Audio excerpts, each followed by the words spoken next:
Hello, I M lovely Abraham from Trivandrum.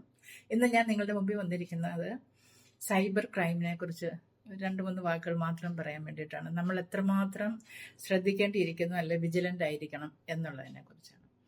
It all starts from ourselves. നമ്മളിൽ നിന്ന് തന്നെ പറ്റുന്ന അബദ്ധങ്ങളിൽ നിന്നാണ് ഇത്രയധികം ലോസ് വരുന്നത് എന്ന് നമ്മൾ മനസ്സിലാക്കുക. നമ്മൾ ആദ്യം നമ്മളെ തന്നെ ട്രെയിൻ ചെയ്തെടുക്കുക. നമുക്ക് എങ്ങനെ കാര്യങ്ങൾ പോസിറ്റീവായിട്ട് ചെയ്യാം, അല്ലെങ്കിൽ ഒരു ക്രൈമിൽ അല്ലെങ്കിൽ ഒരു തെഫ്റ്റിന് നമ്മൾ എങ്ങനെ ഇരയാകാതിരിക്കാം എന്നതിനെ കുറിച്ചാണ് ഇന്ന് ഞാൻ പറയുന്നത്. നമുക്കറിയാവുന്ന പോലെ പലപ്പോഴും ചില ഷോപ്പിങ്ങിനൊക്കെ പോകുമ്പം പലപ്പോഴും അവിടെ ക്യാഷ്യർ ബില്ലടിക്കുമ്പം നമ്മുടെ മൊബൈൽ നമ്പർ ചോദിക്കാറുണ്ട്, അല്ലേ? അതിൻ്റെ ആവശ്യമുണ്ടോ? നമ്മൾ എന്തിനാണ് നമ്മളുടെ മൊബൈൽ നമ്പർ അങ്ങനെ ഒരു ക്യാഷിൽ ബില്ലടിക്കാൻ നേരത്ത് കൊടുക്കേണ്ടി വരുന്ന അവസ്ഥ? എൻ്റെ ആവശ്യമില്ല. ആക്ച്വലി എന്നോട് ചോദിക്കുമ്പോൾ ഞാൻ ഒരു ബില്ലടിക്കുമ്പോഴും ക്യാഷ്യർ ചോദിക്കുമ്പോൾ ഞാൻ നോ പറയും, കൊടുക്കാറില്ല എൻ്റെ മൊബൈൽ നമ്പർ. ഇങ്ങനെ ഈ മൊബൈൽ നമ്പേഴ്സ് അവർ വാങ്ങിക്കാതെ തന്നെ നമുക്ക് സാധനങ്ങൾ തരാം.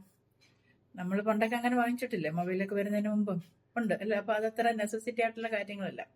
പിന്നെ നമ്മളൊന്ന് മനസ്സിലാക്കുക, നമുക്ക് നമ്മളുടെ മൊബൈൽ നമ്പർ ലിങ്ക് ചെയ്തിരിക്കുന്ന ബാങ്ക് അക്കൗണ്ട് ഉണ്ട്, ആധാർ കാർഡ്, പാൻ കാർഡ്, ബാക്കി എന്തെല്ലാം റേഷൻ കാർഡ്, ബാക്കി എന്തെല്ലാം ഡോക്യുമെന്റ്സ് ഉണ്ടോ എല്ലാത്തിലും നമ്മൾ ലിങ്ക് ചെയ്തിരിക്കുന്നത് നമ്മളുടെ മൊബൈൽ നമ്പറാണ്.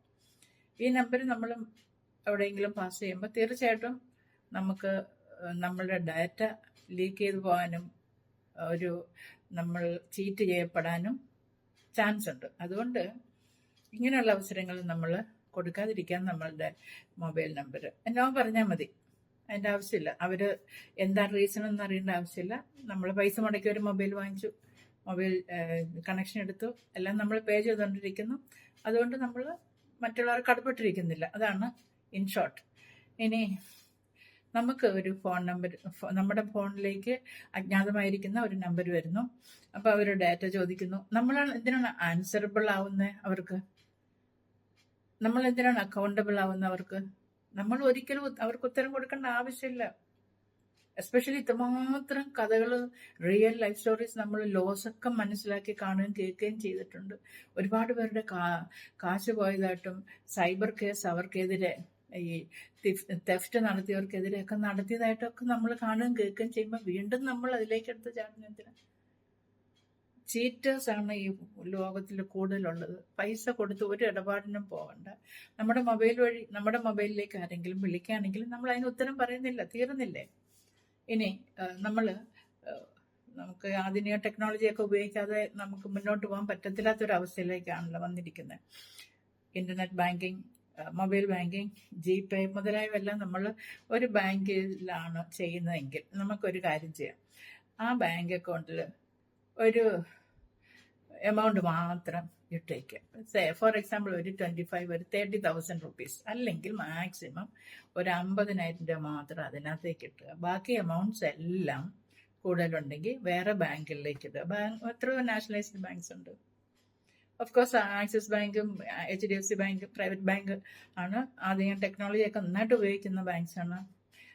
സ്പീഡിലി നമുക്ക് നമ്മുടെ സർവീസുകളൊക്കെ കിട്ടുകയും ചെയ്യുന്നു. അതും നല്ലതാണ്. എന്തെന്നായാലും ഈ പറഞ്ഞ പോലെ നമ്മളുടെ ഈ ഇന്റർനെറ്റ് ഉപയോഗിക്കുന്നത് ഒരൊറ്റ ബാങ്കിലേക്ക് മാത്രം ചുരുക്കുക. ഒരു ബാങ്കിലേക്ക് മാത്രം ചുരുക്കുക. അതിലൊരു പർട്ടിക്കുലർ എമൗണ്ട് മാത്രം ഇട്ടാൽ മതി. അപ്പോൾ പോയാൽ പോലും ആ എമൗണ്ട് മാത്രമേ പോവുള്ളൂ. ബാക്കിയുള്ളത് നമ്മൾ ATM വഴി എടുത്താൽ മതി. അതുവഴി നമുക്കെടുക്കാമല്ലോ.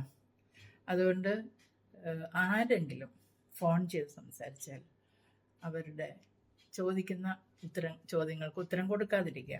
ശരി, ഞാൻ ഏത് ബാങ്കിൽ നിന്നാണ് വിളിക്കാൻ ചോദിക്കുക, അങ്ങോട്ട് വരാം, ഞാൻ നാളെ അങ്ങോട്ട് വന്നോളാം എന്ന് പറയുമ്പം തീരാനുള്ളതേ ഉള്ളൂ. അവരുടെ ഫർദർ എൻക്വയറീസ് തീർന്നു. അവർക്ക് മനസ്സിലാകും നമ്മളെ പറ്റിക്കാൻ സാധിക്കില്ല എന്ന്. അതുകൊണ്ട് ഇനിയെങ്കിലും നമ്മൾ വളരെ വിജിലൻ്റ് ആയിട്ടിരിക്കുക. നമുക്ക് നമ്മുടെ ബാങ്കുകാർ തന്നെ പറയാറുണ്ട്, ഞങ്ങളോ ഞങ്ങളുടെ ബാങ്കിലെ സ്റ്റാഫോ ആരും തന്നെയും ഒരു ഡാറ്റയും നിങ്ങളോട് ചോദിക്കില്ല വയ ടെലിഫോൺ. അവർ വേണമെങ്കിൽ ഇമെയിൽ അയക്കുകയോ ഒക്കെ ചെയ്യാറുള്ളൂ. ഒരിക്കലും എൻ്റെ ബാങ്കുകാർ പോലും എന്നെ വിളിച്ചും സംസാരിക്കാറൊന്നുമില്ല. അങ്ങനെ എനിക്കറിയത്തുമില്ല മറ്റുള്ളവർക്ക് അങ്ങനെ ചെയ്യാറില്ല അവർ.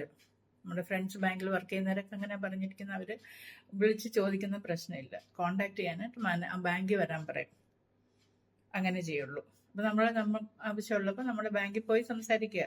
അതുകൊണ്ട് തെഫ്റ്റിൽ ഇരയാകാതിരിക്കാനായിട്ട് ഇത് സാധിക്കും.